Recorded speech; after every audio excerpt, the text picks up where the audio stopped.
আজকের ভিডিওতে থাকছে কিভাবে সুদীপের রাখি সেলিব্রেট করা হলো ব্যাঙ্গালোরে। সুদীপের বোনরা, আমার বোনরা সবাই প্রত্যেক বছর সুদীপকে রাখি পাঠিয়ে থাকে। এবারও কিন্তু তার নড়চড় একদমই হয়নি। সমস্ত রাখিকে ঠাকুরের পায়ে দিয়ে আমি সকালেই পুজো করে নিয়েছিলাম।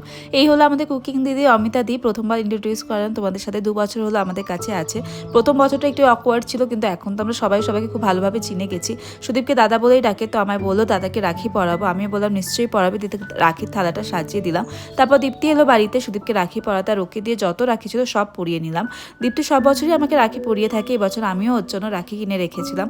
আর দেখো সুদীপের সাথে সাথে বৌদি হিসেবে আমার হাতও রাখিতে ভরে গেছে।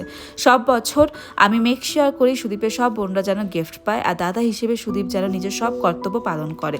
শরীরটা বিকেল থেকে খুব বেশি খারাপ হয়ে গেছিলো, তাই সুদীপ আমার মুখে যাদের টেস্টটা চেঞ্জ হয় তাই একটু বানালো পনির পকোড়া।